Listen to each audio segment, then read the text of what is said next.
Asante. Tawa Harambee. Sijasikia ninyi mko one town. Nataka mseme kutoka hapa Tawa hadi Kasongo ashtuke. Tawa Harambee. Ruto one town. Kasongo One town. Mumeamua? Aende asiende? Hebu nione mikono unasema aende. Mimi nimewaletea salamu kutoka kule Western.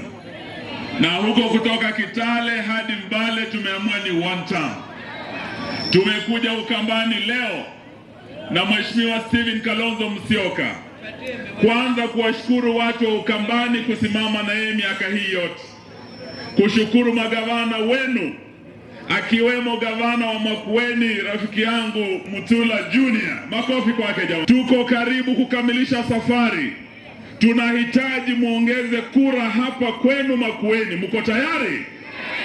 Sisi Western tuko kadi. Tawa mko kadi? Western tuko kadi. Makueni je? Makueni je? Hebu nione wanaosema tuko kadi. Kwa Kenya nzima iko hapa na Kalonzo Musyoka. Mimi kutoka Western tuko timu kubwa huko. Ndugu yangu Malala ameleta salamu. Ndugu yangu Natembea amenituma na salamu. Ndugu yangu Edwin Sifuna na Ososi wamenituma na salamu. Ndugu yangu Caleb Amisi wamenituma na salamu. Wamesema wote wako tayari kutembea pamoja. Mtuunga mkono. Hapa tuko na Dr. Fred Matiang'i kutoka kule Kisii na Senator Onyonga. Kenya yangu kutoka Pwani. Kenya yote iko hapa.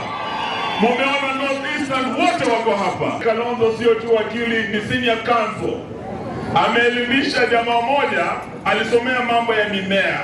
Yaani amesomea kitu inaitwa botany. Anaitwa William Samoei Ruto. Huyu jamaa haelewi sheria bwana. Jana senior counsel ameelimisha William Ruto sheria, the law of succession.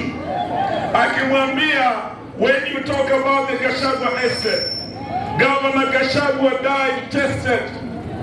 When you talk about the Wamalwa estate, vipi Wamalwa died intested. Ukiambia mtu amesomea mimea kama Ruto, mambo ya tested na intested, anaona madinga umbe haelewa.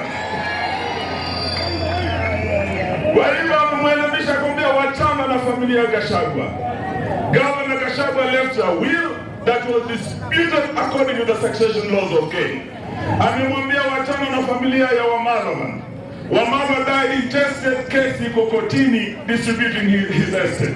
Wewe Ruto ni nani kuingia familia za watu? Aende asiende? Wewe mwenye kuingia familia za watu?